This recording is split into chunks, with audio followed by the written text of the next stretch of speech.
mengarahkan haluannya ke pantai seberang, mengamuklah samudera dan badai menderu, gelombang zaman merampas bersulit ditanggung. Pace Ebene. Saudara dan saudari yang dikasihi Tuhan, selamat berjumpa kembali dalam channel Inspirasi Sabda bagi Keluarga, Komisi Keluarga Keuskupan Agung Medan.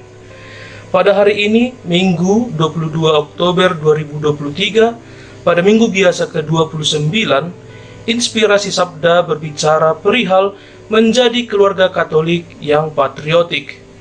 Inspirasi kita ambil dari Injil Matius 22 ayat 15 sampai 21. Inilah Injil Tuhan kita Yesus Kristus menurut Matius. Kemudian pergilah orang-orang Farisi. Mereka berunding bagaimana mereka dapat menjerat Yesus dengan suatu pertanyaan. Mereka menyuruh murid-murid mereka bersama orang-orang Herodian bertanya kepadanya, "Guru, kami tahu engkau adalah seorang yang jujur dan dengan jujur mengajar jalan Allah, dan engkau tidak takut kepada siapapun juga, sebab engkau tidak mencari muka. Katakanlah kepada kami pendapatmu, apakah diperbolehkan membayar pajak kepada kaisar atau tidak?" Tetapi Yesus mengetahui kejahatan hati mereka itu, lalu berkata, "Mengapa kamu mencobai aku, hai orang-orang munafik? Tunjukkanlah kepadaku mata uang untuk pajak itu." Mereka membawa suatu dinar kepadanya. Maka ia bertanya kepada mereka, "Gambar dan tulisan siapakah ini?" Jawab mereka, "Gambar dan tulisan kaisar." Lalu kata Yesus kepada mereka, "Berikanlah kepada kaisar apa yang wajib kamu berikan kepada kaisar, dan kepada Allah apa yang wajib kamu berikan kepada Allah." Demikianlah sabda Tuhan. Terpujilah Kristus. Saudara dan saudari yang dikasihi Tuhan, kita mungkin tidak asing dengan ungkapan yang dicetuskan Monsinyur Albertus Sugiyapranoto yang berbunyi 100% Katolik, 100% Indonesia.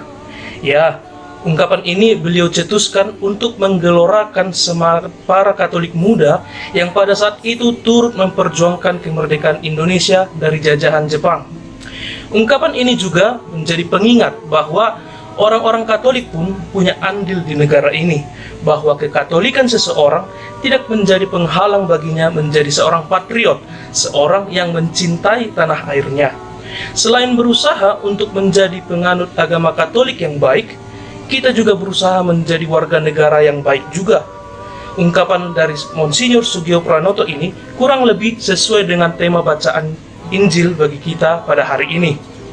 Saudara-saudari yang dikasihi Tuhan, bacaan Injil pada hari ini berkisah tentang orang Farisi dan Herodian yang berusaha untuk menjebak Yesus dengan pertanyaan tentang membayar pajak kepada kaisar.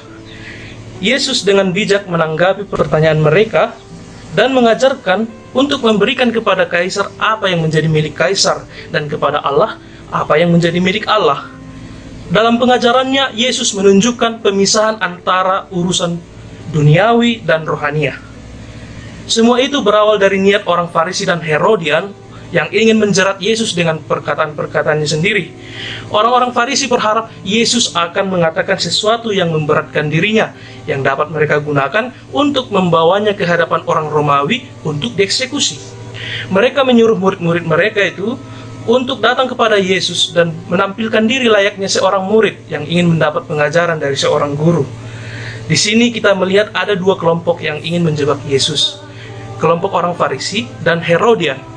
Mungkin dari kita sudah banyak yang tahu siapa itu orang Farisi. Ya, kaum Farisi adalah kelompok orang yang menjadi pemimpin spiritual di Israel, yang menganggap diri mereka sebagai kaum beragama yang saleh dan menjadikan diri mereka sebagai kaum eksklusif dari kelompok masyarakat lain. Lalu, siapa itu kaum Herodian? Mereka adalah sebuah kelompok pendukung dinasti Herodes yang berusaha memajukan pengaruh politik dan ekonomi keluarga atau dinasti Herodes Agung dan keluarganya. Faktanya, kelompok Farisi dan Herodian itu adalah dua kelompok yang saling bermusuhan. Namun dalam kisah ini, mereka bekerja sama untuk menyingkirkan Yesus, karena Yesus dipandang sebagai ancaman bagi kekuasaan dan status mereka. Nah, pada kesempatan itu, mereka bertanya kepada Yesus perihal kewajiban membayar pajak kepada kaisar. Yang menjadi pertanyaan, dalam usaha mereka menjebak Yesus itu, mengapa kewajiban membayar pajak itu yang mereka tanyakan kepada Yesus? Pajak adalah isu yang bergejolak di Israel. Semua rakyat Roma, termasuk bangsa Israel, bekerja keras di bawah pajak yang berat dari kekaisaran.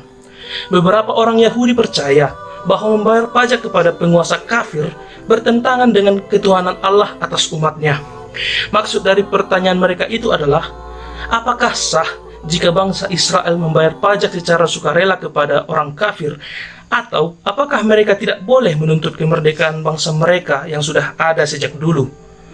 Dasar dari pertanyaan mereka itu adalah bahwa mereka berpikir bahwa mereka adalah keturunan Abraham, bangsa kesayangan dan bangsa pilihan Tuhan, dan tidak boleh berada dalam perbudakan siapapun. Jika Yesus menjawab pertanyaan mereka dengan jawaban boleh atau tidak boleh, jawaban Yesus itu akan menjadi jerat bagi dirinya sendiri. Jika Yesus mengatakan boleh, ia akan kehilangan dukungan dari orang-orang yang terbebani pajak. Sedangkan jika Yesus menjawab tidak boleh, bagi penjajah Romawi itu sama saja Yesus memprovokasi mereka untuk memberontak, sehingga Yesus harus ditangkap karena dianggap sebagai provokator. Namun jawaban Yesus sungguh tak terduga oleh mereka. Yesus meminta kepada mereka untuk menunjukkan uang yang dipakai untuk membayar pajak, dan mereka membawa 1 dinar kepadanya. Di satu sisi koin dinar perak terdapat gambar Kaisar Tiberius dengan tulisan Latin, Kaisar Tiberius, putra Kaisar Agustus yang ilahi. Di sisi yang berlawanan terdapat gambar Dewi Perdamaian Romawi, yaitu Pax, dengan tulisan Latin Imam Besar. Uang dengan lambang atau gambar penguasa menyatakan bahwa si penguasa memiliki hak prerogatif atas royalti bagi dirinya sebagai penguasa, dan penggunaan uang dengan cap atau gambar dari si penguasa adalah tanda ketundukan dan penyerahan implisit pada kekuasaan si penguasa tersebut. Yesus kemudian bertanya tentang gambar dan tulisan siapakah yang terdapat pada koin tersebut. Dengan bertanya seperti itu, Yesus ingin menyadarkan mereka akan suatu aturan dalam Talmud Yahudi, bahwa yang menjadi raja di suatu negara adalah yang koinnya beredar di negara tersebut. Yang dimaksud dengan koinnya ini adalah koin yang memiliki tanda dari si penguasa. Atas dasar pemahaman inilah, Yesus dengan tegas menyatakan bahwa orang-orang Yahudi harus memberikan kepada kaisar apa yang menjadi milik kaisar, dan kepada Allah apa yang menjadi milik Allah. Saudara-saudari yang dikasihi Tuhan, bacaan Injil pada hari ini memberikan suatu pemahaman bagi kita bahwa Yesus tidak sedang mendirikan sebuah kerajaan politik yang bertentangan dengan kaisar. Ada hal-hal yang termasuk dalam wilayah pemerintahan sipil, dan ada hal-hal lain yang termasuk dalam wilayah Allah. Dari Gereja Katolik sendiri, dokumen Konsili Vatikan II, Gaudium et Spes nomor 76, menyebutkan dengan tegas bahwa gereja sama sekali tidak dapat dicampur adukan dengan negara, dan gereja tidak terikat pada sistem politik manapun pada negara itu sendiri. Gereja bersifat otonom, tidak saling bergantung dengan negara. Tapi walaupun begitu, baik gereja maupun negara tetap melayani panggilan pribadi dan sosial orang-orang yang sama demi kesejahteraan umum. Maka dari itu, gereja dan negara perlu menjalin kerjasama yang erat dan sehat. Saudara-saudari yang dikasihi oleh Tuhan, dalam kehidupan Kristiani, bacaan Injil pada hari ini menekankan pentingnya menjalani hidup dengan keseimbangan antara tuntutan dunia dan tanggung jawab rohaniah. memberikan yang seharusnya diberikan kepada pemerintah atau dunia, dan juga memberikan apa yang seharusnya diberikan kepada Tuhan. Menghormati kedua aspek itu dalam hidup sehari-hari. Apa contohnya memberikan yang seharusnya diberikan kepada pemerintah dan kepada Tuhan? Memberikan apa yang seharusnya kepada pemerintah dapat mencakup membayar pajak secara jujur, patuh terhadap hukum, dan berpartisipasi dalam tugas-tugas warga negara yang baik. Sementara memberikan apa yang seharusnya kepada Tuhan melibatkan ketaatan pada ajaran agama seperti doa, ibadah, dan pengabdian kepada sesama sebagai wujud kasih terhadap sesama manusia.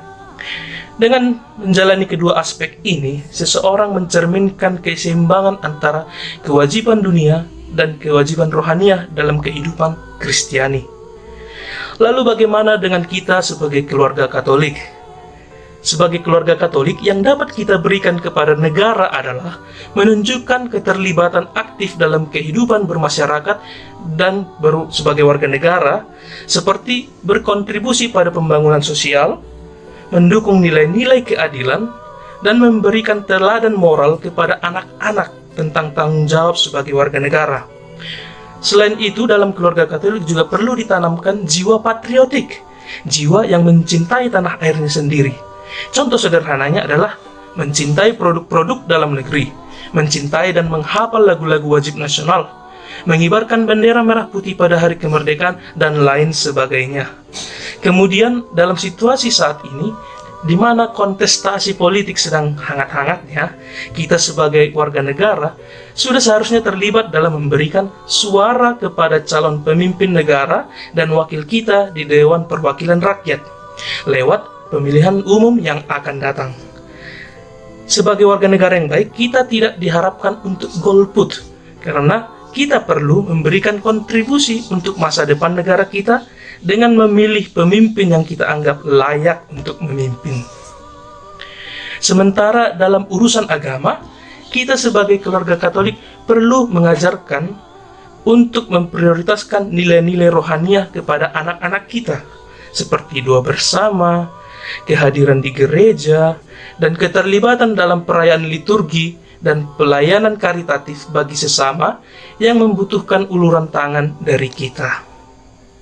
Maka, marilah saudara-saudari yang terkasih, kita tunjukkan diri kita sebagai keluarga Katolik yang patriotik.